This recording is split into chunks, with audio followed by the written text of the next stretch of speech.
bisa mengetes terlebih dahulu mic-nya Ustaz Anggai? Ya. Assalamualaikum. Ya. Baik, sudah masuk. Baik.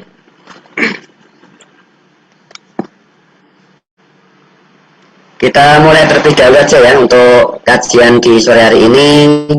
Nanti sambil berjalan nanti peserta yang masuk kita tunggu untuk mengikuti dan menyimak kajian di sore hari ini yang insya Allah akan diisi oleh beliau Ustaz Fakhruddin Nursyam LC. Beliau adalah dai dan penulis yang di kota Surakarta. Baik, saya buka terlebih dahulu.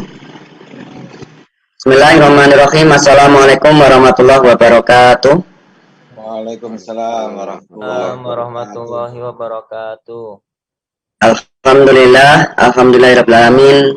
Nahmaduhu wa nasta'inu wa nastaghfiruh wa na'udzu billahi min syururi anfusina wa min sayyiati a'malina. May yahdihillahu fala mudhillalah wa may yudlil fala hadiyalah. Asyhadu an la ilaha illallah wa asyhadu anna Muhammadar Rasulullah. Allahumma sholli ala Muhammad wa ala ali Muhammad. Amma ba'd. Bapak Ibu jamaah kajian sore IKADI yang dimuliakan Allah, bersyukur pada Allah Subhanahu wa taala di kesempatan sore hari ini kita semua bisa hadir di majelis kajian ini meskipun tidak secara offline. Kita bertemu di majelis Zoom ini tidak mengurangi keberkahan dan turunnya rahmat Allah untuk kita semua, karena di waktu kita yang terbaik seperti ini di Ramadan ini, nikmat yang besar bagi kita untuk bisa bertemu Ramadan ini, dan kita bersyukur hingga di sore hari ini kita bisa menjalani ibadah kita dengan lancar dan mengisi waktu kita dengan kegiatan yang bermanfaat.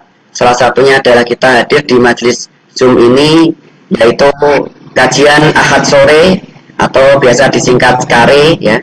Mungkin Ustadz Fakhruddin kalau di Solo mungkin dengan istilah yang lain, tapi kalau di sini dengan istilah KARE ya, kajian sore. Jadi semoga majelis ini menjadi sebab kita mendapat rahmat Allah dan tentunya mendapat pemahaman yang lebih tentang bagaimana sesuai dengan tema di sore hari ini, yaitu bagaimana Rasulullah dan para sahabatnya bersama keluarganya mengisi dan menyambut Ramadan di masa itu.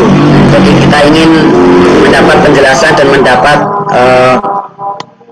kajian dari Ustaz Fakhruddin yang nanti akan banyak dijelaskan dari beliau. Baik, kita buka untuk kajian kita di sore hari ini dengan bacaan basmalah. Bismillahirrahmanirrahim. Semoga dengan bacaan basmalah itu akan menambah keberkahan kita di kesempatan sore hari ini dalam menimba ilmu dari beliau Ustaz Fakhruddin Nursyam LC. Acara berikutnya yaitu akan dibacakan tilawah Quran dari Ananda Bara Abadahimanta. Beliau adalah siswa dari SMPIT Harapan Umat Ngawi. Kepada Ananda Bara Abadahimanta kami persilahkan.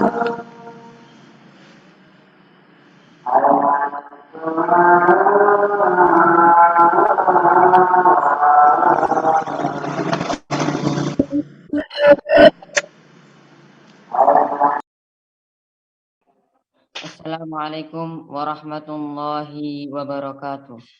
Waalaikumsalam warahmatullahi Warahmatullahi wabarakatuh.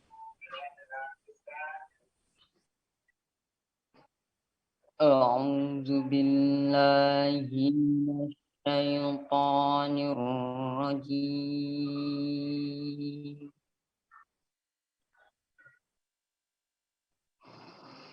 Bismillahirrahmanirrahim.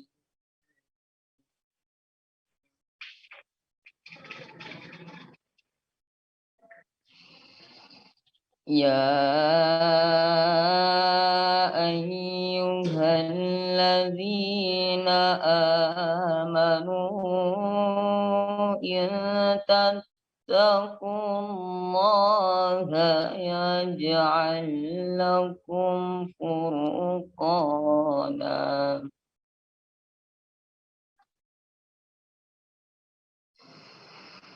إن تتقوا الله يجعل لكم فرقانا ويكفر عنكم سيئاتكم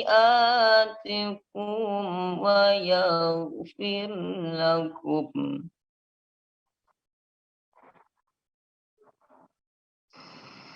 والله ذو الفضل العظيم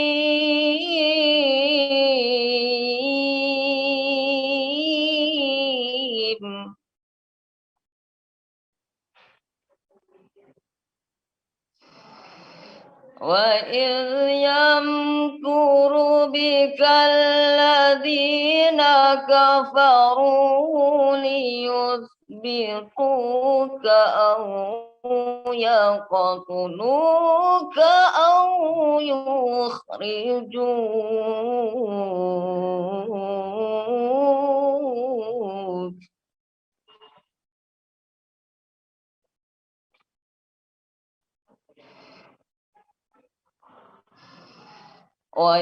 ويمكرون ويمكر الله والله خير الماكرين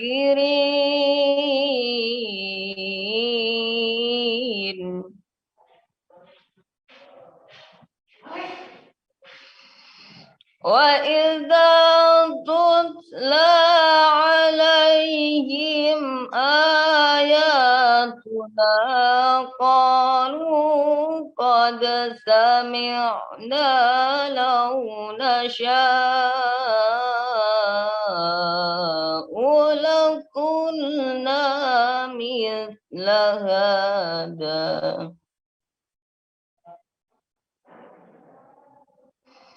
لو نشاء لقلنا مثل هذا إن هذا إلا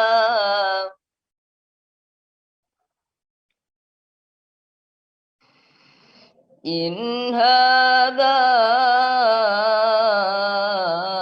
إلا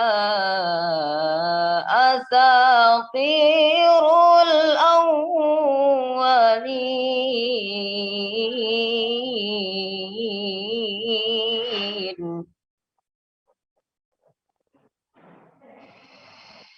وإذ قالوا اللهم إن كان هذا هو الحق من عندك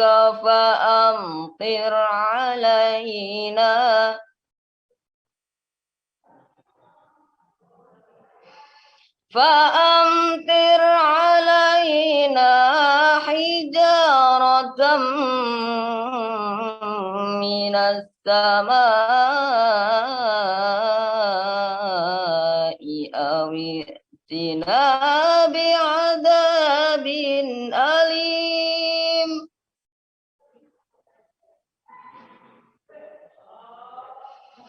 فأمطر علينا حجارة من السماء أو ائتنا بعذاب أليم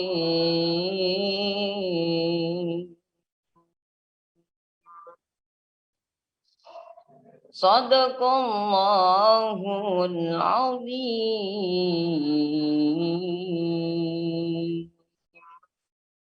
والسلام عليكم ورحمة الله وبركاته. Waalaikumsalam warahmatullahi wabarakatuh.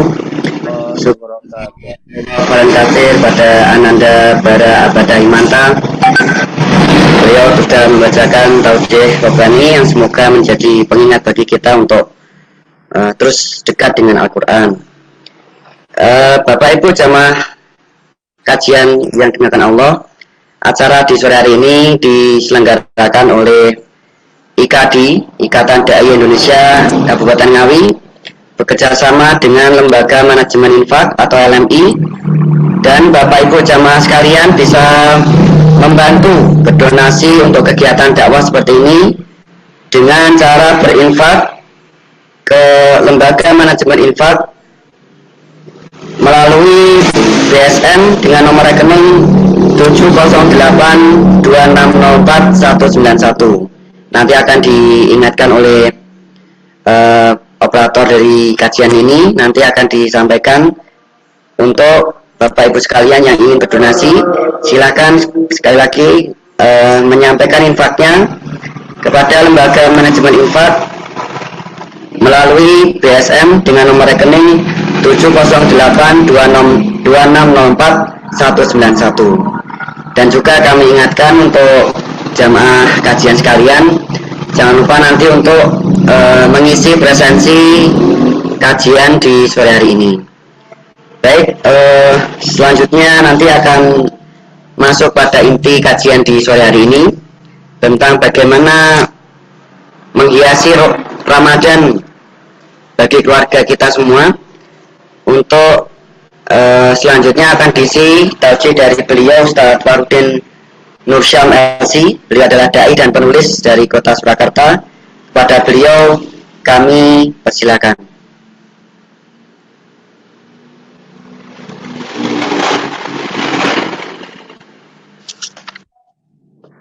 Assalamualaikum warahmatullahi wabarakatuh. Suaranya Waalaikumsalam warahmatullahi wabarakatuh. Alhamdulillahirabbil alamin wassalatu wassalamu ala asyrofil anbiya wal mursalin Muhammadin wa ala alihi washabbihi ajmain, nama ba'd. Bapak-bapak, ibu-ibu, ikhwan dan akhwat di Ngawi yang insyaallah senantiasa dalam naungan rahmat dan inayah serta ridho dari Allah Subhanahu wa taala. Kita manfaatkan menit-menit menjelang buka ini untuk tafakuh fiddin, dan tema yang kita ambil adalah Ramadan bersama Rasulullah atau di rumah Rasulullah. Cuman slide-nya ini di rumah dan di luar rumah. Nanti berarti sebagian tidak kita bacakan mengingat waktu juga sangat pendek ya. Slide-nya ini hanya kumpulan hadis yang saya ambilkan dari Al-Jami' As-Sahih dan juga Al-Musnad. Jadi insya Allah hadis-hadisnya sudah terseleksi, meskipun ada yang dhaif, itu nanti akan disampaikan, dan itu hanya sekedar sebagai istilahnya bukan dalil utama, tapi hanya sebagai penopang dalil. Berkenaan dengan puasa Rasulullah, kita awali dulu dengan qobliyah Ramadan. Kalau berdasarkan slide-nya itu ya. Jadi qobliyah Ramadan. Jadi setiap ibadah wajib itu senantiasa ada ibadah pendamping baik sebelum atau setelah ibadah wajib. Dan itu dinamakan dengan qobliyah atau ba'diyah. Untuk sholat 5 waktu ada qobliyah ba'diyah. Untuk puasa Ramadan ini juga ada qobliyah dan ba'diyah. Untuk qobliyahnya itu puasa Sa'ban. Dan mengenai puasa Sa'ban ini saya ambilkan satu hadis saja. An Usama bin Zaidin. Dari ini harokatnya ada yang salah. An Usama bin Zaidin. Dari Usama bin Zaid. Kultu, dia mengatakan, ya Rasulullah, wahai Rasulullah, lam arokata sumu sahron minas suhur. Aku tidak pernah melihatmu berpuasa sebulan dari aku tidak pernah melihatmu berpuasa 1 bulan dari bulan-bulan yang ada itu mata sumu min Sa'ban, seperti engkau berpuasa di bulan Sa'ban. Lalu Rasulullah menjawab, dzalika sahrun baina Rajab wa Ramadan. Jadi bulan Sa'ban itu bulan yang jatuh antara bulan Rajab dan bulan Ramadan. Yaghfulun nasu anhu, banyak orang yang lalai dari Sa'ban ini, puasa Sa'ban.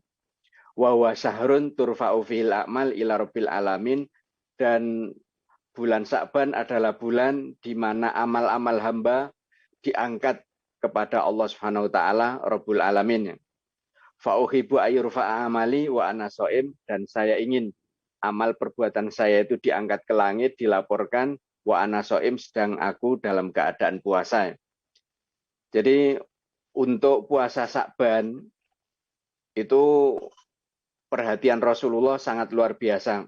Jadi intinya itu Rasulullah tidak pernah puasa sebulan penuh kecuali Ramadan. Dan untuk Sya'ban itu Rasulullah paling banyak berpuasa di bulan Sya'ban. Jadi di sini dijelaskan sebabnya. Pertama, karena bulan Sya'ban itu jatuh antara dua bulan yang sangat populer di masa jahiliyah, yaitu bulan Rajab dan bulan Ramadan. Untuk bulan Rajab itu sejak masa jahiliyah mereka sering puasa di masa jahiliyah ini. Terus bahkan mereka menyembelih binatang yang dikenal dengan Rajabiyah. Sehingga Sya'ban ini terapit oleh dua bulan yang populer dan khawatir nanti banyak terlupakan. Makanya beliau banyak puasa di bulan Sya'ban. Tapi menurut pendapat yang kuat, meskipun ada beberapa riwayat Rasulullah puasa sebulan penuh, tapi pendapat yang kuat itu tidak sebulan penuh untuk Sya'ban. Bahkan di beberapa hadis Rasulullah bersabda, "Idza baqiya nisfun min Sya'ban fala tasumu." Jika Sya'ban tinggal separuh, maka jangan kalian berpuasa sampai Ramadan. Tetapi larangan ini oleh ulama dijelaskan, larangan itu berlaku untuk dua orang saja. Yang pertama itu orang yang sakit. Orang yang sakit khawatir kalau tetap puasa di akhir-akhir Sya'ban, justru Ramadan tiba, dia jatuh sakit sehingga tidak bisa melaksanakan puasa Ramadan. Padahal kan puasa Sya'ban sunnah, puasa Ramadan wajib, otomatis yang wajib itu lebih patut diprioritaskan. Jadi larangan puasa di akhir-akhir Sya'ban itu berlaku untuk orang yang sakit-sakitan atau yang lemah secara fisik. Yang kedua, berlaku untuk orang yang meskipun dia sehat, tapi dikhawatirkan kalau dia tetap puasa, itu tidak ada perasaan istimewa ketika Ramadan tiba. Karena dalam kaidah amal itu, kaidah dalam beramal itu, apa itu? Intensitas itu seringkali berpengaruh pada sensitivitas. Jadi intensitas seringkali berpengaruh pada sensitivitas. Artinya kalau orang itu terlalu sering melakukan sesuatu, maka sensitivitasnya akan berkurang. Ya seperti yang sering dibuat contoh itu ibadah umroh ya. Orang yang pertama kali umroh, begitu datang di Masjidil Haram melihat Ka'bah, dia langsung menangis, terus ibadah terus-menerus ya. Jadi khusyuk, berdoa, zikir dan seterusnya. Tapi bagi tour leader atau mutawif, karena dia sudah intens, sudah sering umroh, ya tidak ada yang tidak seperti respon orang yang pertama kali datang. Bahkan orang yang umroh tadi, hari pertama seperti itu. Tapi pada hari ke-7 atau mungkin ke-6, tidak seperti itu lagi. Bahkan ada jamaah umroh itu yang azan sholat 5 waktu berkumandang, dia malah sibuk berbelanja. Padahal ketika datang pertama kali itu dia nangis-nangis, suasana sangat haru. Jadi itu orang yang seperti ini kalau dia tetap puasa di akhir Sya'ban, di akhir-akhir Sya'ban ya itu dikhawatirkan tidak ada perasaan istimewa ketika Ramadan tiba. Makanya orang yang seperti ini tidak boleh puasa ya, agar nanti Ramadan tiba ada perasaan istimewa. Khusus untuk tanggal 30 Sya'ban itu kita dilarang berpuasa karena itu hari ragu. Man soma yaumasak faqad asa Abul Qasim. Barang siapa berpuasa di hari yang diragukan, maka dia telah mendurhakai Rasulullah, yaitu Abul Qasim. Jadi yang dimaksud hari syak itu, hari ragu itu tanggal 30 Sya'ban. Kan ada kemungkinan Sya'ban itu 29, sehingga tanggal 30 itu sebenarnya 1 Ramadan. Tapi ada kemungkinan juga Sya'bannya 30, berarti besok itu belum Ramadan. baru tanggal 30 Sya'ban. Lalu ada sebagian orang yang puasa tanggal 30 Sya'ban dengan niat antisipasi. Mbok menawa Ramadan besok, itu yang dilarang. Jadi puasa dengan niat jaga-jaga itu dilarang. Karena itu adalah tradisi orang-orang zaman dulu yang merusak syariat yang diberikan oleh Allah kepada mereka sehingga ada tambahan-tambahan. Jadi idealnya antara qobliyah dengan ibadah wajib yang harus kita tunaikan itu ada jeda. Jadi minimal jeda sehari tadi ya. Kecuali kalau kita biasa puasa Senin Kemis, kebetulan 30 Sya'ban jatuh pada hari Senin, kita nggak apa-apa. Selama ketika Ramadan tiba itu masih kita itu merasa istimewa ya. Karena dianugerahi oleh Allah berjumpa dengan Ramadan. Intinya Rasulullah SAW melakukan qobliyah Ramadan dan itu didokumentasi dengan baik oleh istri-istri beliau. Jadi kadang Rasulullah itu puasanya maksimal, kadang separuh Sya'ban saja. Dan sebab kedua, kenapa Rasulullah itu berpuasa Sya'ban, karena pada bulan Sya'ban itu amal tahunan dilaporkan kepada Allah, yaitu pada malam nisfu Sya'ban. Jadi malam nisfu Sya'ban itu berdasarkan hadis sahih memiliki keutamaan. Jadi di mana laporan tahunan hamba, amal-amal hamba itu dilaporkan dan Allah akan memberikan pengampunan tahunan pada malam nisfu Sya'ban kecuali bagi orang yang musyrik dan musahin, yaitu orang yang syirik atau kafir dan orang yang sedang tidak bertegur sapa. Itu ampunan tahunannya ditunda oleh Allah sampai dia atau sampai mereka itu akur dan kembali bertegur sapa. Jadi fadilahnya itu sahih, sabit, tetapi tuntunan untuk sholat nisfu Sya'ban, puasa nisfu Sya'ban secara khusus itu tidak ada. Tapi bukan berarti kita nggak boleh sholat malam pada malam nisfu Sya'ban, boleh. Karena secara umum itu kan malam hari dan malam hari kita disunahkan untuk qiyamul lail. Itu boleh dengan niat umum qiyamul lail. Begitu juga boleh kita puasa di tanggal 15 Sya'ban dengan niatan ayyamul bid. Jadi bukan niat puasa nisfu Sya'ban, tapi niat puasa ayyamul bid. Ya. Itu untuk qobliyah Ramadan. Berikutnya, slide berikutnya itu tarhib Ramadan. Jadi tarhib Ramadan itu bukan sesuatu yang bid'ah. Tidak sebagaimana yang dituduhkan oleh sebagian orang. Jadi slide kedua itu tentang tarhib Ramadan. Jadi Rasulullah SAW juga melakukan tarhib Ramadan.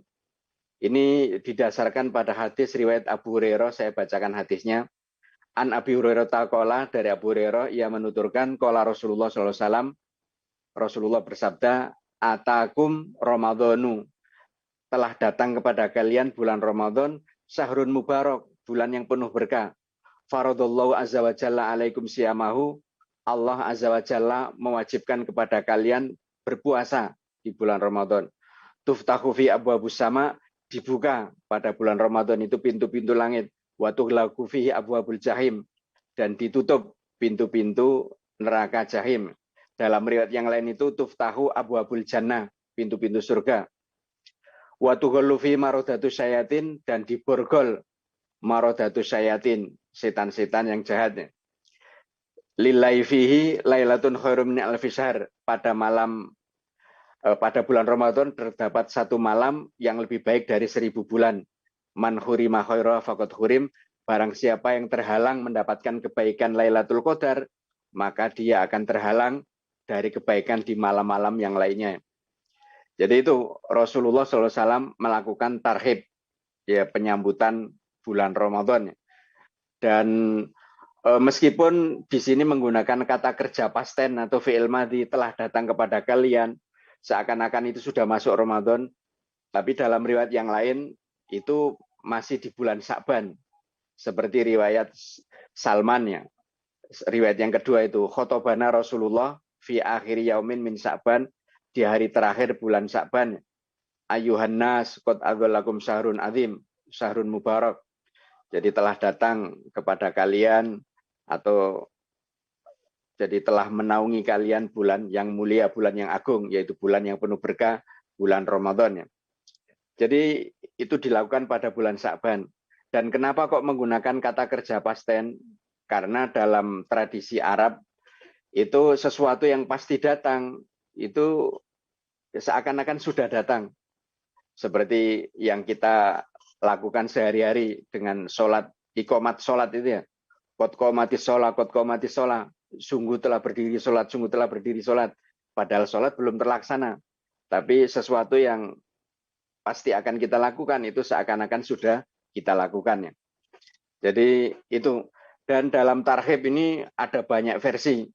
Intinya Rasulullah memotivasi para sahabat agar bersemangat dan memanfaatkan momen Ramadan itu dengan sebaik-baiknya, terutama di dalamnya ada Lailatul Qadar. Terus apakah istri-istri beliau ikut dalam tarhib ini? Bisa dikatakan iya.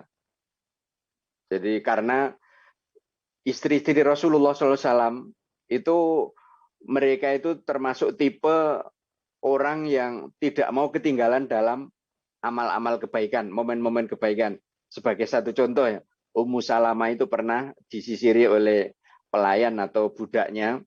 Lalu dari dalam masjid itu terdengar suara Rasulullah SAW, ya ayuhan nas. Begitu mendengar suara itu terus Ummu Salamah permisi kepada budaknya itu dan apa istilahnya pamitan untuk ke masjid. Lalu si budak itu mengatakan yang dipanggil itu Anas, orang-orang.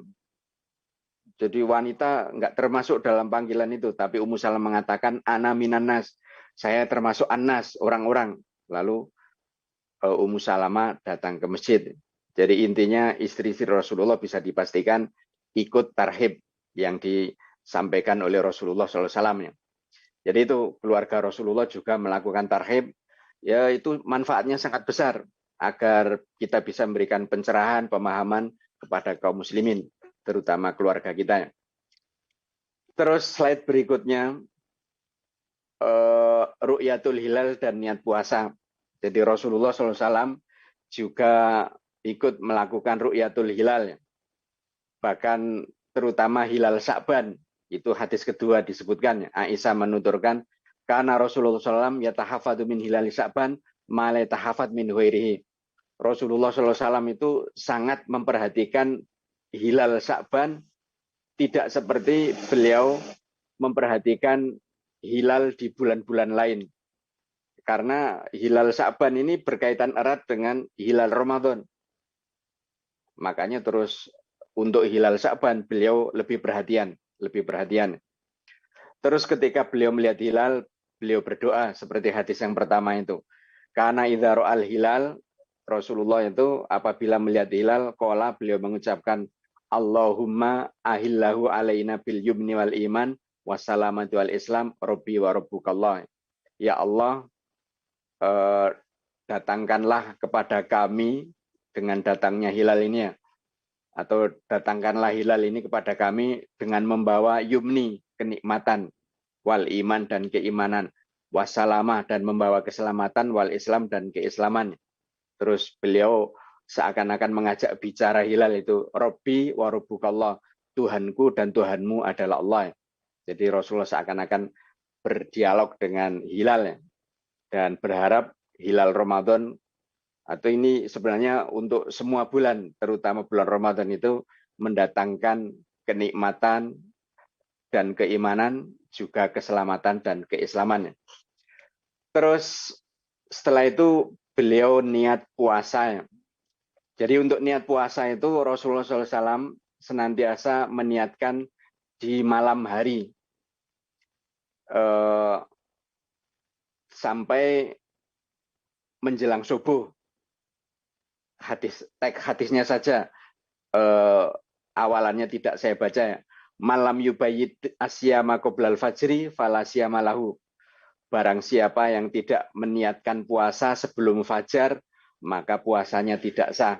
Jadi untuk puasa wajib, niatnya itu di malam hari sampai menjelang subuh. Tapi mengenai malam hari ini, ulama berselisih pendapat. Pengertian malam itu secara umum malam itu ya sejak terbenamnya matahari. Berarti niat puasa setelah maghrib itu sudah diperbolehkan. Tapi ada yang mengatakan bahwa secara khusus malam itu setelah isya. Jadi niat puasa ini hendaknya setelah isya. Makanya qiyamul lail. Qiyamul lail itu kan waktunya ba'da isya sampai menjelang subuh. Makanya tradisi kaum muslimin untuk niat puasa itu setelah tarawih sampai nanti menjelang subuh. Jadi itu untuk puasa wajib niatnya harus di malam hari. Ada yang mengatakan ba'da maghrib boleh atau harus ba'da isya sampai nanti menjelang subuh.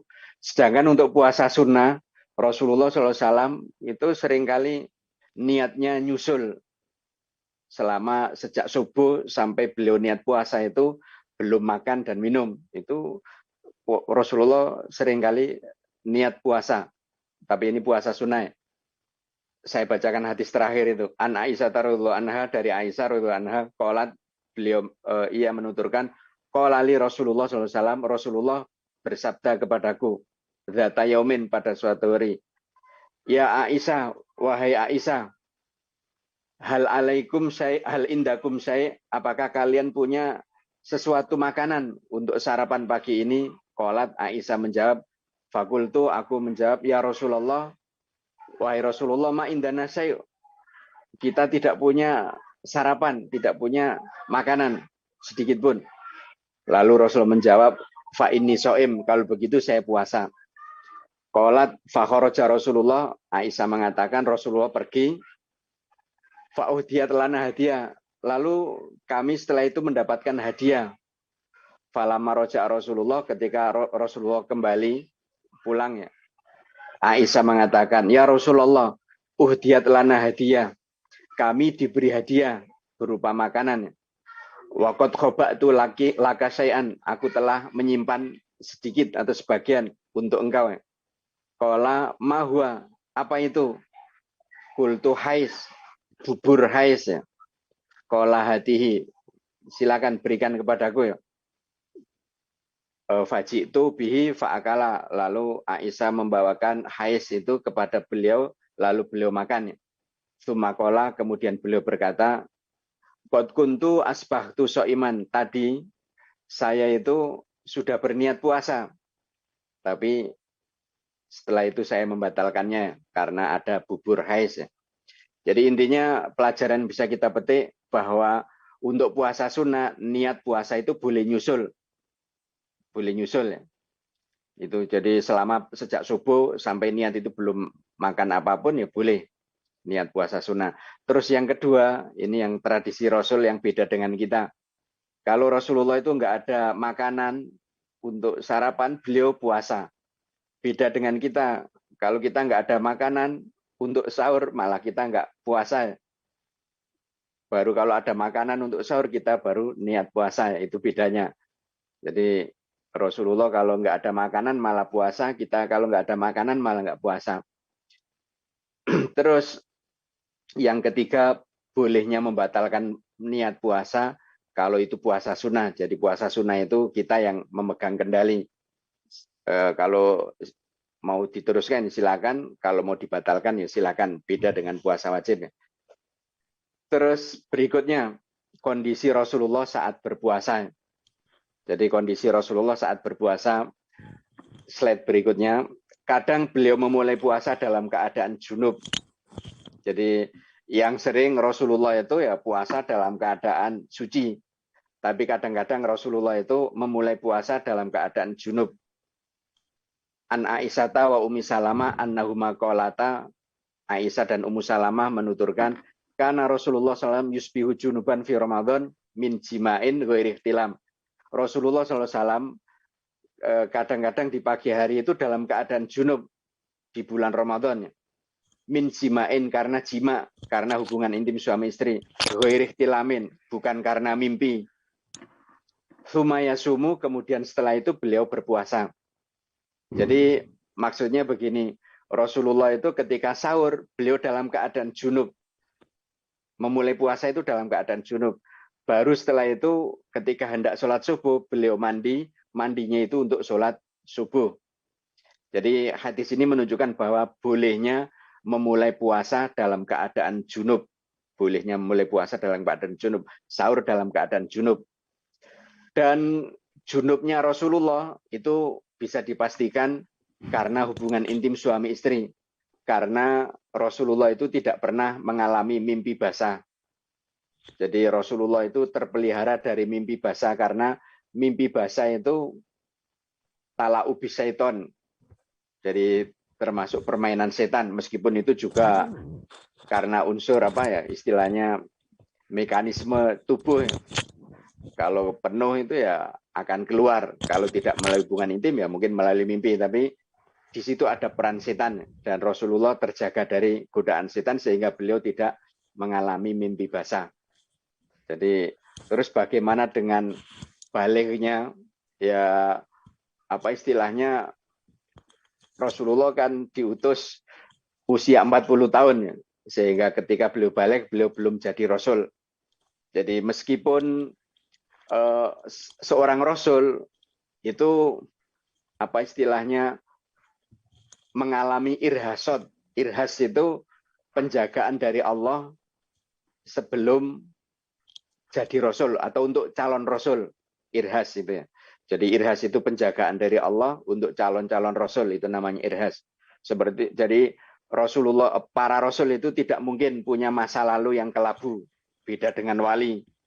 Wali itu seperti Sunan Kalijogo dulunya adalah perampok, meskipun perampok seperti Robin Hood, tapi namanya rampok itu ya nggak boleh, meskipun niatnya baik ya.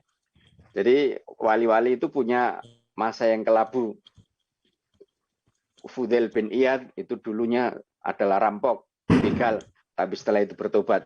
Tapi untuk para nabi dan rasul itu tidak punya masa lalu yang kelabu. Makanya Rasulullah ketika mengembala kambing hendak nonton konser di Mekah itu, dengar suara musik itu, beliau hendak menonton, tapi oleh Allah ditidurkan. Beliau bangun itu ketika matahari sudah terbit. Beliau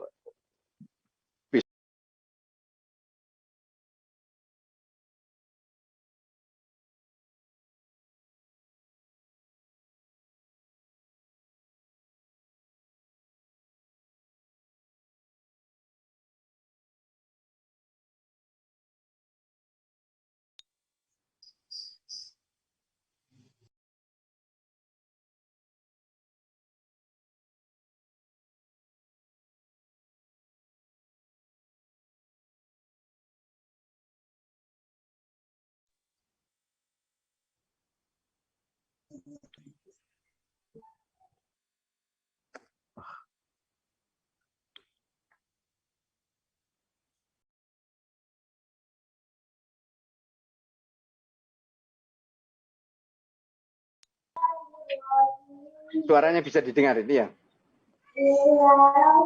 Oh ya. Jadi ini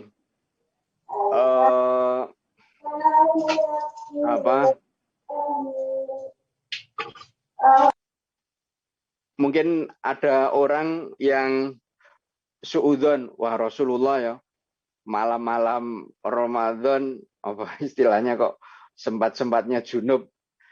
Jadi apa istilahnya itu bukan aib, dan kita tahu Rasulullah itu kan diberi kekuatan 40 laki-laki. Jadi 40 laki-laki, Rasulullah diberi kekuatan seperti kekuatan 40 laki-laki. Jadi kebutuhan untuk menyalurkan otomatis lebih tinggi daripada kita ya. Bahkan kalau seandainya kita itu diberi karunia kekuatan 40 laki-laki mungkin malah lebih parah lagi ya istilahnya. Jadi ini bukan aib. Jadi bukan aib. Jadi istilahnya itu apa istilahnya kelebihan dari Rasulullah SAW. Terus Rasulullah sahur.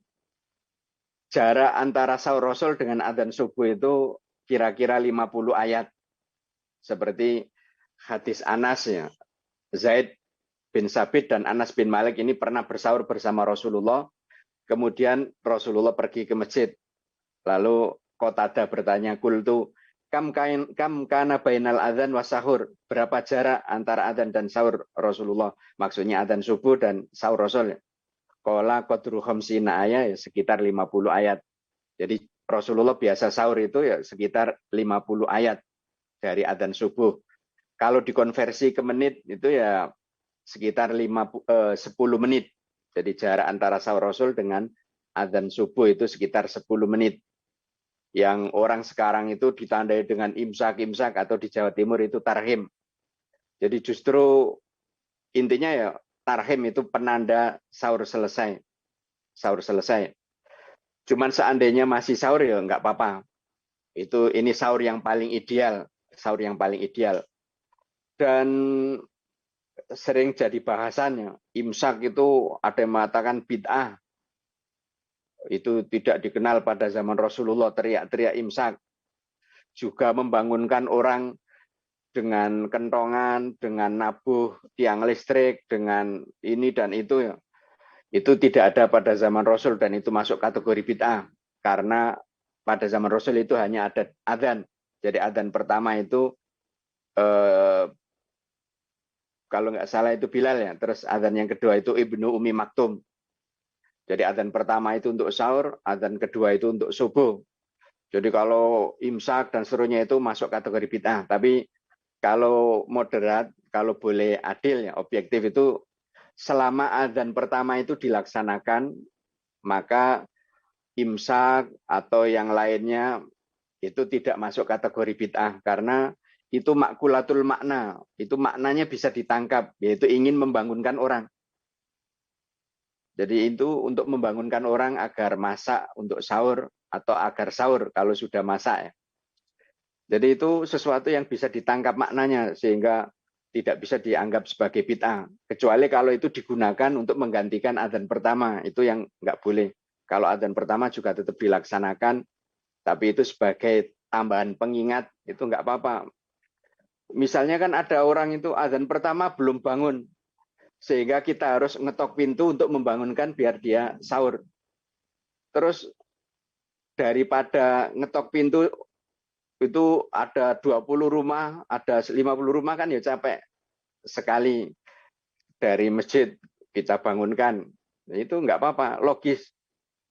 Justru kalau nggak logis itu malah kita datang ke rumah orang terus kita azan. Itu yang nggak boleh karena itu ritual. Azan itu ritual. Jadi pakai kentongan atau apa itu niatnya membangunkan orang untuk masak, bangunkan orang untuk sahur itu ya nggak apa-apa.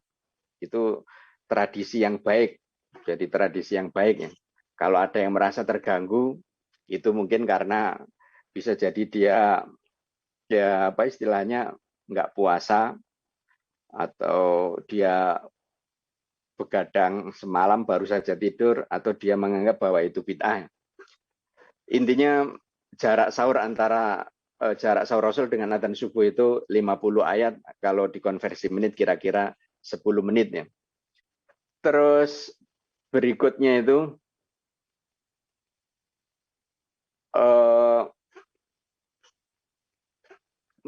menyegerakan berbuka. Jadi Rasulullah itu orang yang paling cepat berbuka dan mengakhirkan sahur. Ini ada hadis Abu Atiyah pernah datang bersama teman-temannya menghadap Aisyah ya. Qultu li Aisyah fina rajulani min ashabin Nabi. Di tengah kami ada dua orang sahabat Nabi. Ahaduhuma, salah satunya itu yu'ajilul iftar wa yu'akhiru sahur. Menyegerakan berbuka dan mengakhirkan sahur. Wal akhor, sedangkan yang lain, orang kedua, sahabat kedua itu yu'akhirul iftar, mengakhirkan buka, wa yu'ajilus sahur, dan menyegerakan sahur. Jadi ada dua sahabat Nabi, yang satu itu sahurnya diakhirkan, bukanya disegerakan. Sedangkan yang lain itu sahurnya didahulukan, bukanya diakhirkan. Terus Aisyah bertanya balik, ayyuhumal ladzi yu'ajilul iftar wa yu'akhiru sahur. Siapa yang menyegerakan berbuka dan mengakhirkan sahur? Lalu Abu Atiyah menjawab Abdullah bin Mas'ud radhiyallahu anhu ya. Lalu Aisyah mengatakan hakadza kana Rasulullah yasna. Seperti itu juga Rasulullah melakukan. Jadi Rasulullah itu mengakhirkan sahur sampai tadi kira-kira 10 menit sebelum adzan subuh. Jadi itu kira-kira itu mengakhirkan sahur dan menyegerakan buka. Menyegerakan buka. Jadi Rasulullah itu pernah dalam satu perjalanan itu matahari sudah terbenam, beliau langsung memerintahkan sahabat untuk menyiapkan makanan untuk buka.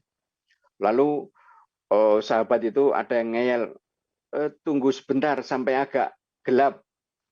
Oleh Rasulullah tetap diperintahkan untuk menyiapkan. Jadi lalu Rasulullah menegaskan kalau matahari sudah terbenam, itu orang yang berpuasa sudah boleh berbuka. Tidak seperti yang terjadi pada sebagian orang. Dia di lapangan atau di tempat terbuka melihat matahari terbenam, dia nggak kunjung berbuka. Ketika ditanya, kenapa wong matahari sudah terbenam kok nggak berbuka? Nunggu azan. Ya sebenarnya yang utama itu matahari terbenam. Kalau kita nggak melihat matahari terbenam, maka kita berpedoman pada azan. Dan ini tidak salah berpedoman pada azan. Tapi kalau sudah melihat matahari terbenam, ya kita nggak perlu azan lagi. Ya. Langsung boleh kita berbuka. Dalam hadis dikatakan, al-mu'adzinun umana ummati. Para mu'adzin itu adalah pengemban amanah umatku. Fi sahurihim wa futurihim. Dalam sahur dan buka mereka. Jadi tidak salah kita berpedoman pada azan bagi yang tidak melihat fajar sodik terbit atau matahari terbenam. Tapi kalau sudah melihat matahari terbenam ya tidak harus menunggu azan. Terus pada saat berbuka, doa yang dibaca oleh Rasulullah itu seperti riwayat Ibnu Umar. Karena Rasulullah idza aftara, Rasulullah apabila berbuka qala dzahabadz dzama, telah hilang dahaga, wabtalatil uruk, dan urat leher telah basah, wasabatal ajr insyaallah, dan pahala atas izin Allah akan tetap untuk kita. Dihasankan oleh Syekh Albani. Sebagian kaum muslimin menganggap bid'ah dan tidak memperbolehkan doa yang populer. Allahumma laka sumtu wa bika amantu ala rizki aftartu dzahabat dzama, dan seterusnya. Jadi Allahumma laka sumtu itu memang riwayatnya lemah. Tetapi bukan berarti kita tidak boleh mengucapkannya. Kenapa? Ya, Syekh Utsaimin pernah ditanya bahwa doa Allahumma laka sumtu itu boleh kita baca. Bahkan doa apapun boleh kita baca karena saat berbuka itu adalah waktu yang mustajab. Kita diperintah untuk banyak doa, di antaranya doa-doa yang lemah tadi. Jadi kita mengamalkannya itu bukan dalam rangka Rasulullah, kita yakini melakukannya, mengucapkannya, tapi itu memang perlu untuk kita ucapkan. Sesuai dengan hajat kita. Dan karena kita diperintahkan untuk banyak berdoa. Jadi doa Allahumma laka sumtu wa bika amantu ala rizqi aftartu itu boleh. Bahkan mungkin itu bagian dari tawasul. Doa tapi sekaligus tawasul. Jadi boleh kita baca. Karena saat berbuka itu kita diperintah untuk banyak-banyak berdoa karena waktu berbuka itu waktu mustajab. Berikutnya, Rasulullah ketika berbuka itu biasanya dengan rutop. Rutop itu kurma kemampu, kurma segar. Kalau tidak ada rutop, beliau kurma. Berbuka dengan kurma, yaitu kurma kering. Seperti yang kita lakukan. Kalau tidak ada kurma, beliau itu berbuka dengan air. Ini seperti yang diceritakan oleh Anas. Anas ini ya pembantu Rasulullah ya, di rumah beliau. Karena Rasulullah SAW yuftiru ala rutobatin qabla ayyusalliya. Beliau itu berbuka dengan beberapa butir rutop, kurma segar, sebelum beliau sholat maghrib. Fa'ilam takun rutobat fa'ala tamarot. Kalau tidak ada kurma segar, kurma kemampu itu, beliau berbuka dengan kurma-kurma kering, beberapa butir kurma kering. Fa'ilam takun hasawat min ma. Kalau tidak punya kurma kering, beliau itu meminum air. Mengenai hikmahnya itu sudah sering diungkapkan secara medis. Terus karena Rasulullah SAW melayusalil maghrib wa wasoim hatta yuftir walau ala surbati ma'in. Jadi prinsipnya itu Rasulullah tidak sholat maghrib kecuali setelah berbuka, meskipun itu hanya seteguk air. Jadi kita sholat maghrib itu hendaknya setelah kita berbuka, meskipun hanya seteguk air. Jangan sampai kita itu sholat maghrib, sedang kita itu belum berbuka. Dengan berbuka itu membuat sholat kita lebih khusyuk, sehingga kita lebih konsen dengan sholat kita. Kalau kita belum buka itu konsentrasi sholat itu menjadi terganggu. Bahkan mohon maaf ya, Abdullah bin Umar yang berdasarkan pengakuan beliau sendiri, itu beliau itu orang yang istilahnya dilimpahi oleh Allah kemampuan jima yang melimpah ya. Jadi bahkan beliau punya keyakinan tidak ada yang melebihi kemampuan jima beliau itu kecuali Rasulullah ya. Itu diceritakan dalam riwayat meskipun sebagian sanadnya dilemahkan ya, bahwa Abdullah bin Umar itu ketika berbuka itu bukanya bukan dengan makan atau minum tapi dengan hubungan intim suami istri. Mungkin pada saat itu ya sudah kebelet ya, sehingga bukanya itu dengan hubungan intim. Sehingga dengan begitu sholat maghribnya itu lebih khusyuk. Sholat maghribnya lebih khusyuk. Ya itu untuk Abdullah bin Umar memang itu diberi kemampuan seperti itu ya, sehingga kalau tidak disalurkan saat itu juga ya mungkin akan mengganggu kualitas sholat beliau. Intinya itu kita berbuka itu dengan sesuatu yang bagus sehingga itu membantu konsentrasi sholat maghrib kita ya. Jadi jangan sampai sholat maghrib kecuali setelah berbuka. Terus setelah selesai sholat maghrib mungkin melanjutkan buka dengan makan berat ya, dengan makan berat.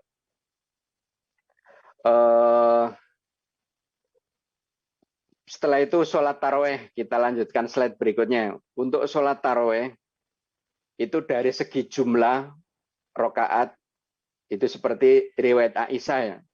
Maka Rasulullah yazidu fi Ramadan wala fi ghairihi ala ihda asra rakaat. Rasulullah SAW itu tidak pernah lebih dari 11 rakaat, baik di bulan Ramadan atau di luar bulan Ramadan.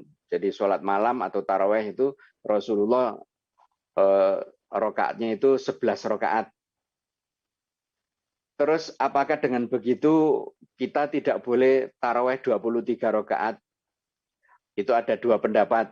Pendapat sebagian ulama bahwa yang sunnah itu 11, yang 23 itu dianggap bid'ah. Tapi pendapat mayoritas ulama bahwa sholat malam termasuk di dalamnya sholat taraweh dari aspek bilangan rokaatnya itu masuk kategori sholat mutlak. Sehingga boleh berapapun. Jadi seperti kalau kita ketinggalan, mungkin sholat tarawehnya itu hanya 4 rakaat, langsung setelah itu witir. Jadi intinya dalam aspek bilangan rokaat itu sholat malam di dalamnya sholat tarawih itu masuk kategori sholat mutlak. Itu boleh dengan rokaat berapapun. Itu yang disampaikan oleh jumhur. Dan dalilnya itu hadis tarawih pada zaman Umar. Jadi dipimpin oleh Ubay bin Ka'ab. Dalam satu riwayat itu Ubay memimpin dengan 11 rakaat, tapi dalam riwayat yang lain Ubay memimpin itu 23 rakaat. 20 tarawih ditambah witir 3 rakaat. Mengenai riwayat yang 23 rakaat, itu di dalam sanadnya ada Abdurrahman As-Sun'ani, seorang ulama hadis, tapi setelah kitabnya terbakar, itu hafalannya berubah. Karena itulah hadis tarawih 23 rakaat itu dilemahkan oleh sebagian ulama. Tapi oleh sebagian yang lain, kasus seperti ini tidak boleh digeneralisir. Jadi, ya kalau tidak bisa dibedakan mana hadis yang diriwayatkan sebelum kitabnya terbakar dan mana riwayat yang diriwayatkan setelah kitabnya terbakar. Kalau tidak bisa dibedakan, tidak bisa dipilah dan dipilih, maka memang seluruh hadis yang diriwayatkan oleh dia itu dilemahkan. Tapi kalau bisa dipilah dan dipilih, maka yang dilemahkan itu hadis-hadis yang diriwayatkan setelah kitabnya terbakar. Dan untuk Abdurrahman ini ternyata bisa dipilah dan dipilih. Karena ketika setelah kitabnya terbakar, hafalannya agak goyah, itu ulama-ulama hadis yang besar, yang terpercaya, itu tidak mau lagi ngambil dari dia. Hanya ulama-ulama hadis yang junior, yang orientasinya itu hanya kuantitas hadis, itu masih meriwayatkan dari Abdurrahman. Ternyata tarawih 23 ini diriwayatkan oleh ulama-ulama hadis senior yang mereka ini tidak mau lagi meriwayatkan dari Abdurrahman setelah kitabnya terbakar. Berarti tarawih 23 ini diriwayatkan sebelum hafalannya berubah, sebelum kitabnya terbakar, sehingga bisa dijadikan hujah, dijadikan dalil. Terus Rasulullah itu sering sholat di kamar atau mungkin di salah satu ruang di rumah beliau, dan tembok penutupnya itu semacam setengah badan. Akhirnya Rasulullah sholat malam, sholat taraweh, sahabat melihat, itu mereka mengikuti sholat Rasulullah. Jadi dalam satu riwayat itu Rasulullah datang ke masjid, sahabat ngikut di belakang untuk sholat taraweh. Itu berlangsung 3 hari atau 4 hari. Lalu setelah itu Rasulullah nggak keluar. Tapi dalam riwayat yang lain, Rasulullah itu sholatnya di salah satu ruang dari rumah beliau, terus suaranya terdengar dari masjid, atau beliau terlihat dari masjid karena temboknya hanya setengah badan. Lalu para sahabat itu bermakmum dengan sholatnya Rasulullah. Tapi itu hanya 4 hari setelah itu Rasulullah sholatnya di dalam kamarnya. Terus dalam riwayat yang lain disebutkan Rasulullah itu sholat di ruangan yang luar, sahabat bisa melihat, itu sholatnya dengan ringan. Tapi setelah itu beliau masuk ruangan, sholat agak lama. Lalu keluar lagi, sholat ringan, terus masuk lagi, sholat agak panjang. Sehingga para sahabat yang di luar bertanya, ya Rasulullah, ketika engkau sholat mengimami kami dari ruangan itu, sholatnya kok agak cepat, agak ringan. Tapi ketika engkau masuk dan sholat dengan keluarga, engkau sholatnya panjang banget. Itu, ya, qad alimtu bimakanikum wa amdan fa'altu dzalika. Aku tahu kalian mengikuti posisi kalian, aku tahu. Tapi sengaja aku lakukan yang seperti itu. Padahal para sahabat itu inginnya bacaannya panjang-panjang. Karena mereka menikmati betul sholat di belakang Rasulullah. Itu sholat taraweh pada zaman Rasul ya. Jadi hanya berlangsung 4 hari. Setelah itu Rasulullah sholat di rumahnya. Dan para sahabat itu ada yang sholat sendiri-sendiri, ada yang jamaah kecil-kecil. Rasulullah pernah melihat di pojok masjid itu ada sekelompok sahabat yang bermakmum kepada Ubay bin Ka'ab. Lalu Rasul bertanya, oh itu ada apa itu? Oh itu orang-orang yang nggak punya hafalan Quran, terus mereka memanfaatkan sholatnya Ubay bin Ka'ab yang ahli Quran itu, dan bermakmum kepada beliau. Kata Rasulullah, bagus, itu asoba as-sunnah. Jadi asobu as-sunnah, mereka telah mengamalkan sunnahku. Jadi pada zaman Rasul itu sholat taraweh itu hanya 4 hari berjamaah, setelah itu sendiri-sendiri atau jamaah kecil-kecil. Baru pada akhir pemerintahan Umar, mereka disatukan oleh Umar di bawah kepemimpinan Ubay bin Ka'ab ya. Di bawah kepemimpinan Ubay bin Ka'ab. Ini sudah jam 5 ini baru masuk sholat taraweh.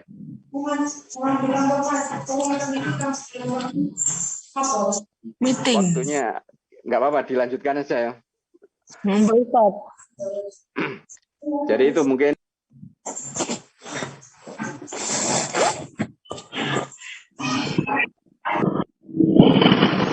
baik.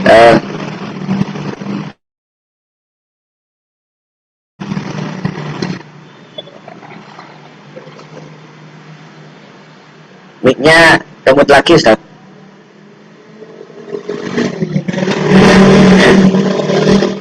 ya sudah. Jadi setelah Rasulullah taraweh, beliau melakukan tadarus. Cuman tadarusnya Rasul tidak dengan keluarga, tapi beliau tadarus dengan Jibril. Jadi Jibril tiap malam datang, terus menyimak hafalan Rasulullah SAW. Jadi karena Rasulullah ajwadan nas, kata Ibnu Abbas, Rasulullah itu orang yang paling dermawan. Wa kana ajwad mayakun fi Ramadan khina yalqa Jibril. Dan beliau lebih dermawan lagi ketika di bulan Ramadan ketika bertemu dengan Jibril. Wa kana yalqau fi kulli lailatin min Ramadan fayudarisul Quran. Jibril itu menemui beliau setiap malam di malam-malam Ramadan lalu bertadarus Al-Qur'an dengan beliau. Jadi menyimak bacaan Rasulullah dan Rasulullah itu khatam. Satu malam itu khatam. Jadi satu malam itu khatam. Ini menunjukkan bahwa tadarus itu boleh. Jadi yang satu membaca, yang satu menyimak itu boleh. Bukan sesuatu yang bid'ah. Ya kalau Rasulullah yang membaca terus, Jibril menyimak, ya kalau kita kan nggak seperti itu. Malah yudroku kulluhu, la yudroku kulluhu. Sesuatu yang tidak bisa kita raih semuanya, ya jangan ditinggalkan semuanya. Ya gantian, membaca, nyimaknya itu gantian. Jadi tadarus itu bukan bid'ah. Ada sebagian orang menuduhkan tadarus bid'ah, itu tidak. Terus yang kedua, Ramadan ini pengecualian. Kalau di luar Ramadan, kita nggak boleh menghatamkan Al-Quran kurang dari 3 hari. Itu kalau di luar Ramadan. Tapi kalau di bulan Ramadan, kita boleh khatam sebanyak-banyaknya. Rasulullah itu dalam semalam khatam Al-Quran. Makanya Imam Syafi'i itu selama Ramadan khatam 60 kali. Ya, semalam hafal khatam sekali, siang harinya khatam sekali. Jadi khusus untuk Ramadan tidak ada larangan untuk menghatamkan Al-Quran kurang dari 3 hari. Jadi Rasulullah tadarus setiap malam. Terus aktivitas dalam rumah, slide berikutnya itu ya. Beliau membersihkan diri. Jadi Rasulullah itu tidak lupa untuk bersiwak. Jadi Bukhari mengatakan dalam sahihnya itu yudhkaru anin nabi, disebutkan dari Nabi anau istaka wa wasaim, bahwa beliau itu bersiwak sedang beliau dalam keadaan puasa. Jadi mayoritas ulama berpendapat bahwa bersiwak saat puasa itu enggak apa-apa. Bahkan tidak makruh sama sekali. Hanya sebagian kecil ulama yang memakruhkan bersiwak atau gosok gigi itu setelah zuhur. Ada yang menisbahkan pendapat itu kepada Imam Syafi'i. Alasannya itu gini ya, la khulufu fami shaim atyabu indallahi min rihil misk. Aroma mulut, bau mulut orang yang berpuasa itu lebih wangi di sisi Allah daripada minyak kasturi. Jadi Imam Syafi'i khawatir dengan bersiwak bau mulut itu akan hilang, padahal itu lebih wangi di sisi Allah daripada minyak kasturi. Tapi ulama lain menjelaskan bahwa bau mulut itu ada 2. Bau mulut diakibatkan oleh kotoran mulut, dan itu tidak ada harganya di sisi Allah. Sedangkan yang ada harganya, yang lebih wangi dari minyak kasturi di sisi Allah itu bau mulut yang diakibatkan oleh perut kosong. Dan setelah zuhur, perut kan semakin kosong, bau mulut semakin menyengat.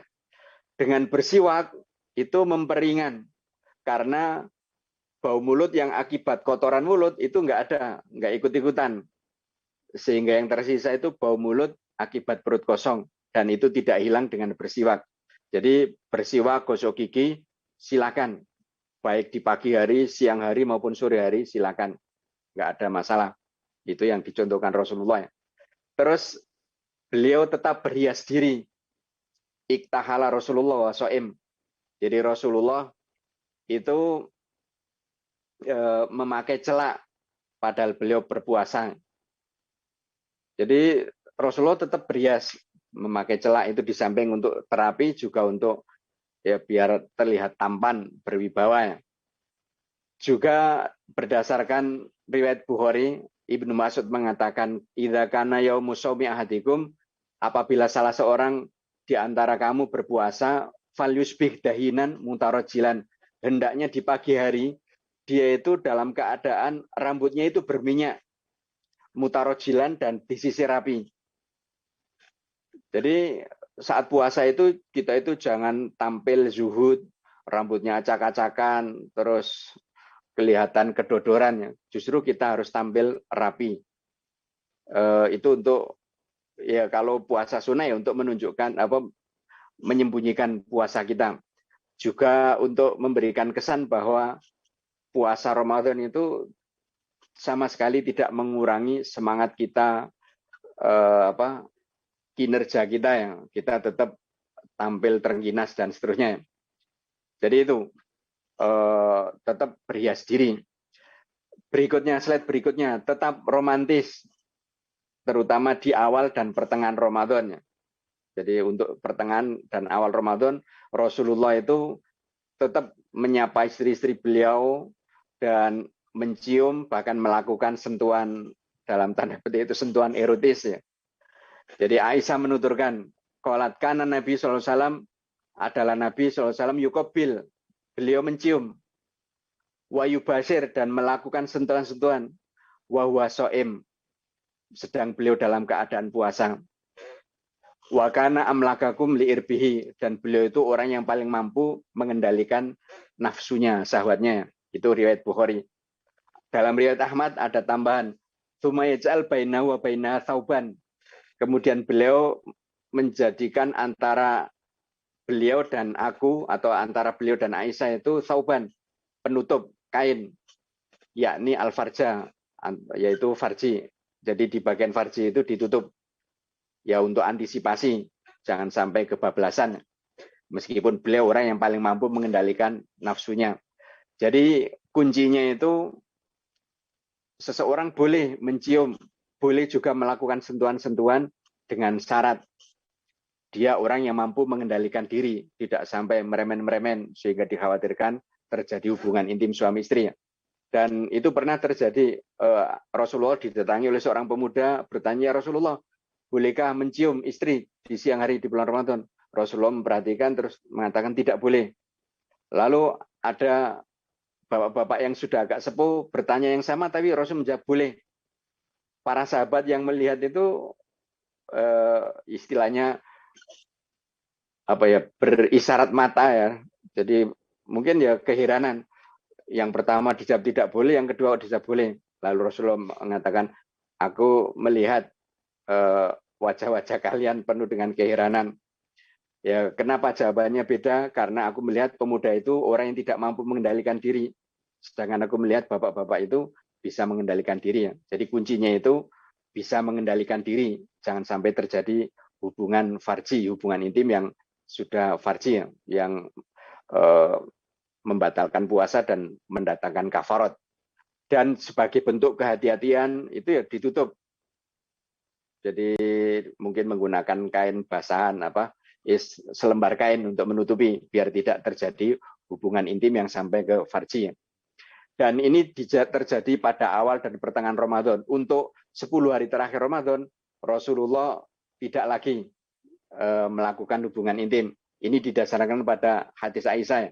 Karena Nabi idza dakhala al-ashrul awakhir, Rasulullah ketika masuk 10 hari terakhir itu saddami zarohu, beliau mengikat sarungnya, wa ahyal lailahu, dan menghidupkan malam dengan ibadah-ibadah, wa aiqadu ahlahu, dan membangunkan istri-istrinya untuk konsentrasi beribadah. Dari saddami zarohu, mengencangkan, mengikat sarungnya itu oleh ulama dimaksudkan adalah tidak melakukan hubungan intim, tidak romantis-romantisan lagi, dalam arti tidak melakukan hal-hal yang erotis dengan istri beliau, konsentrasi sepenuhnya untuk ibadah. Itu untuk terus beliau selama Ramadan tetap bepergian, terus beliau juga tetap melakukan terapi kesehatan, dalam tanda petik itu berbekam, waktu tinggal 4 menit. Jadi kita acak saja. Jadi beliau tetap berbekam. Jadi memang ada riwayat yang melarang berbekam, terus Rasulullah melihat 2 orang berbekam dan membekam itu, kata Rasulullah, aftorul haji mal mahjum, yang membekam dan yang dibekam puasanya batal. Jadi ada ulama yang menjelaskan memang pada awalnya berbekam itu dilarang, setelah itu diperbolehkan dan Rasulullah juga berbekam. Tapi ada yang mengatakan bahwa Rasulullah tidak melarang berbekam, hanya saja orang yang membekam dan yang dibekam ketika mereka sedang berbekam itu sambil rasan-rasan, sehingga kata Rasulullah, ini puasa 2 orang ini batal, gugur pahalanya, karena bukan karena berbekamnya, tapi karena rasan-rasan, berghibah. Tapi ada yang mengatakan dalam riwayat itu Rasulullah melarang itu karena sebagian sahabat itu ketika berbekam badannya jadi lemes dan dikhawatirkan nggak kuat puasa. Tapi bagi yang tidak lemes itu silakan. Itu Rasulullah pernah berbekam min sudain wajadahu karena kepala beliau itu pusing dan beliau berbekam di bagian tengah kepalanya dan beliau memberikan upah kepada tukang bekamnya. Terus berendam di air atau menyiram air di kepala dan badan itu diperbolehkan. Rasulullah ketika bepergian di Araj itu yasubbu ala ro'sihil ma, menuangkan air di kepalanya.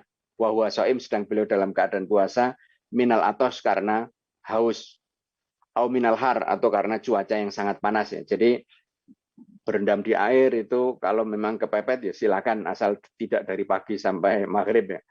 Jadi seperlunya saja. Terus beliau kalau muntah itu beliau membatalkan puasa dan mengkodoknya di hari lain. Jadi kalau sengaja memuntahkan diri itu beliau menganggap puasanya batal, terus beliau mengkodoknya di hari lain. Tapi kalau dharo'ahul qai, ya mungkin karena masuk angin terus muntah, itu ya tidak batal puasanya. Tidak harus membatalkan puasa, tapi kalau mau membatalkan ya silahkan. Tapi yang sengaja memuntahkan itu yang puasanya batal dan harus mengkodok di hari lain. Terus Rasulullah di 10 hari terakhir beliau meningkatkan ibadah. Tadi sudah dibacakan hadisnya. Terus ada hadis tambahan dari Aisyah. Karena Rasulullah SAW yajtahidu fil asril awakhir ma yajtahidu fi ghairihi. Rasulullah itu beristihad, bersungguh-sungguh di 10 hari terakhir, tidak seperti di hari-hari yang lain. Jadi di 10 hari terakhir lebih intens, lebih semangat lagi beribadahnya. Sampai tadi membangunkan keluarganya, menghidupkan malam. Jadi hampir tidak tidur beliau itu kalau 10 hari terakhir. Terus beliau beriktikaf. Beliau biasa iktikaf 10 hari. Bahkan di hari di mana beliau meninggal dunia, pada tahun di mana beliau meninggal dunia, beliau iktikafnya 20 hari. Terus Rasulullah pernah pada bulan Ramadan itu bepergian untuk jihad dan yang lainnya. Itu akhirnya nggak sempat iktikaf. Di tahun berikutnya itu beliau puasa, iktikafnya itu 20 hari. 10 hari untuk Ramadan tahun itu dan 10 hari untuk mengqadha iktikaf tahun kemarin yang ditinggalkan. Itu saking pentingnya iktikaf. Dan iktikaf ini tujuannya ya agar kita lebih konsentrasi beribadah. Makanya ketika beliau iktikaf terus membuat kemah. Jadi iktikaf itu dengan membuat tenda, kemah, terus masuk di dalamnya biar fokus, tidak terganggu oleh kondisi luar masjid atau kondisi luar di dalam masjid itu. Rasulullah membuat kemah biasanya. Terus Aisyah minta izin untuk membuat tenda. Terus ternyata setelah itu ya Hafsah juga ikut. Terus ada 4 orang istri beliau minta izin untuk, atau yang Aisyah itu yang izin, yang 3 itu ngikut minta izinnya kepada Aisyah. Akhirnya Rasulullah ketika keluar dari tendanya, ini kok ada 4 tenda. Ya mereka menghendaki kebaikan seperti engkau menghendakinya. Akhirnya Rasulullah membongkar kemahnya dan memerintahkan kepada istri-istrinya untuk membongkar tendanya, dan beliau tahun itu tidak iktikaf dan beliau qadha di bulan Syawal 10 hari ya. Ada yang mengatakan di awal-awal Syawal, ada yang mengatakan di akhir-akhir Syawal. Ada 2 versi riwayat. Ya kenapa Rasulullah seperti itu? Wong iktikaf itu kan ya biar jauh dari suasana di situ romantisme dengan istri dan seterusnya, ya fokus untuk ibadah. Kalau 4 dari sekian istrinya ikut kan ya malah lebih parah dari tidak iktikaf. Lebih parah dari dia. Akhirnya beliau tidak jadi iktikaf dan memerintahkan untuk membongkar kemahnya dan membongkar kemah istri. Terus terakhir ba'diyah Ramadan itu puasa 6 hari Syawal. Itu ba'diyah Ramadan 6 hari Syawal. Jadi Rasulullah SAW biasa puasa 6 hari di bulan Syawal itu untuk menggenapkan agar puasa Ramadan plus 6 hari Syawal itu seakan-akan kita puasa setahun penuh. Siyamud dahr, puasa sepanjang masa. Jadi karena setiap kebaikan itu minimal dilipat gandakan 10 kali, Ramadan 30 hari dikalikan 10 ya 300, 6 hari kali 10, 60. Dan dalam setahun itu secara garis besar ya ada 360 hari ya. Itu harapan yang bisa kita tiru dari Rasulullah SAW ya. Sejak Qobliyah Ramadan sampai Ba'diyah Ramadan. Mungkin karena waktunya mepet sehingga tergesa-gesa, dan yang benar dari Allah, yang salah dari diri saya pribadi, dan mohon maaf bila ada hal yang kurang berkenan. Ada pertanyaan, dipersilakan. Mungkin satu untuk formalitas. Baik, silakan bagi peserta yang ingin bertanya. Tidak ada pertanyaan. Oke. Belum ada, Ustaz. Mungkin yang Wes, jelas. siap-siap berbuka ini. Di Jawa Timur tinggal berapa menit lagi? Kalau tinggal 13 menit lagi. 13 menit. Mungkin gini, Ustaz. Mungkin untuk menegaskan, karena kita masih di pandemi gitu, dan mungkin di tiap daerah kondisinya nggak sama gitu, menyikapi itikafnya bagaimana ya, Ustaz? Kalau dari pendapat. Iya, jadi ya memang pertama-tama ketika terjadi pandemi itu reaksi kaum muslimin terlalu ketakutan ya, sehingga nggak ke masjid. Tapi lambat laun akhirnya ya banyak orang yang nggak tahan sholat di rumah terus, akhirnya ke masjid. Ya selama protokol kesehatan ditegakkan ya insya Allah nggak apa-apa iktikaf itu. Jadi bisa dipraktekkan. Malah kan biasanya kan peserta iktikaf lebih sedikit dari peserta sholat jamaah. Otomatis jaga jaraknya bisa direalisasikan. Jadi nggak ada masalah itu kalau ada masjid yang ingin mengadakan iktikaf. Mungkin makannya ya tidak ambil sendiri-sendiri ya, mungkin kardusan terus dibagikan gitu, biar nggak ada kerumunan. Jadi selama protokol kesehatannya bisa ditegakkan ya nggak ada masalah, tetap iktikaf, dan itu lebih baik daripada tidak menunaikan iktikaf. Ya karena iktikaf itu kan ya hikmah utamanya ya untuk menjaring Lailatul Qadar. Harapannya ketika Lailatul Qadar tiba itu kita dalam keadaan optimal. Dan itu bisa dilaksanakan ketika kita iktikaf.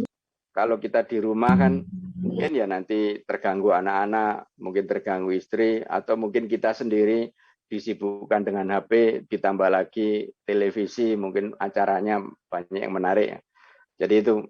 Jadi silakan kalau mau iktikaf. Mungkin kalau harus izin atau pemberitahuan kepada Satgas COVID ya itu sebaiknya ditempuh dengan penjelasan gini bahwa pesertanya segini, terus bisa disiasati tidak akan terjadi kerumunan, dan tetap protokol kesehatan yang lain juga dikomitmeni.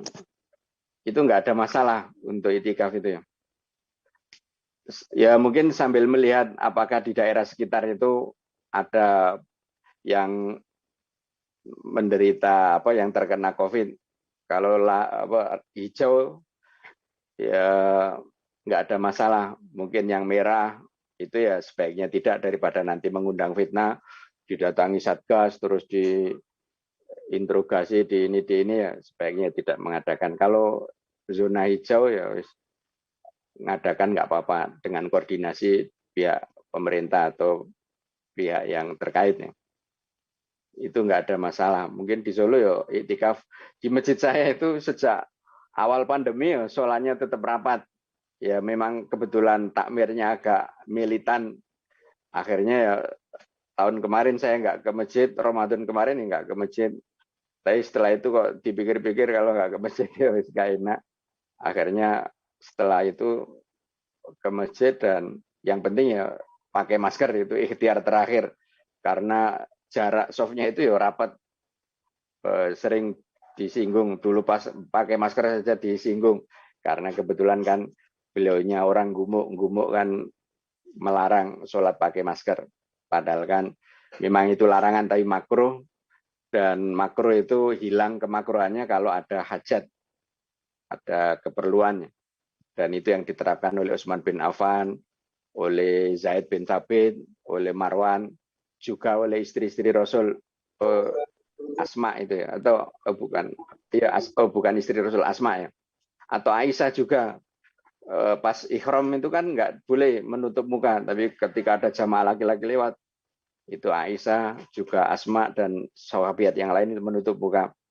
Jadi intinya saat ihram, saat sholat, kita memang dilarang memakai masker penutup muka atau penutup mulut.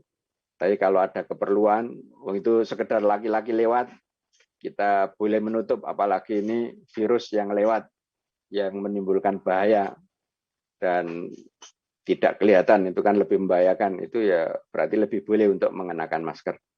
Jadi nggak ada masalah kalau mau itikaf. Yes, yang penting koordinasi dengan pihak-pihak terkait. Mungkin itu. Nggak ada pertanyaannya. Sudah selesai berarti ini. Oke.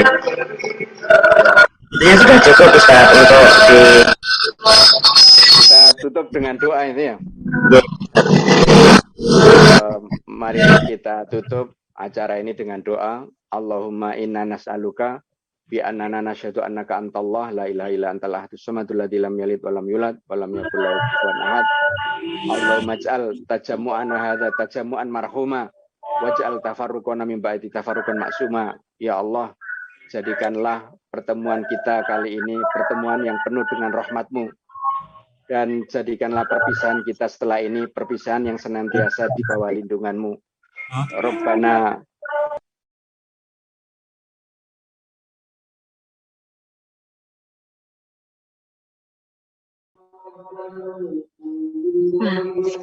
Sarannya Bapak.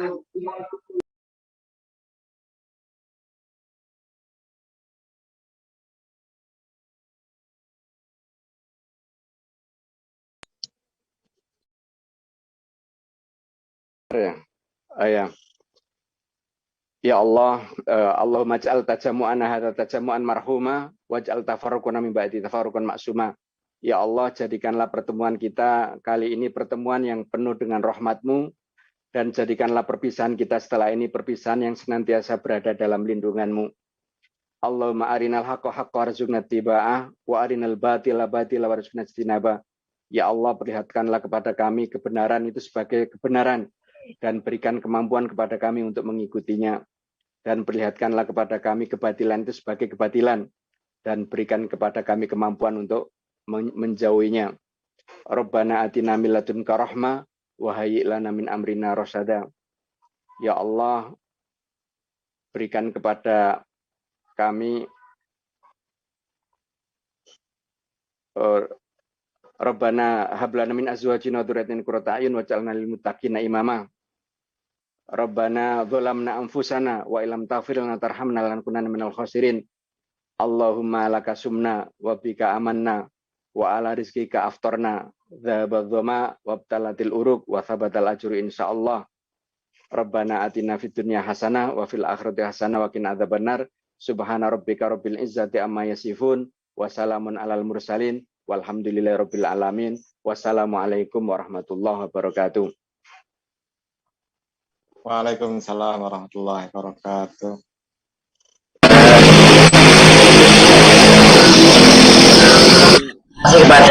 Mohon diri. Selamat menyiapkan buka. Kajian sore hari ini dengan bacaan penutup majelis. Subhanakallahumma wa bihamdika asyhadu an la ilaha illa anta astaghfiruka wa atubu ilaik. Sebelum ditutup, kami ucapkan terima kasih kepada Lembaga Manajemen Infak, dan sekali lagi kita semua bisa membantu berdonasi untuk kegiatan dakwah ini dengan berinfak melalui Lembaga Manajemen Infak melalui rekening BSM dengan nomor 708260419.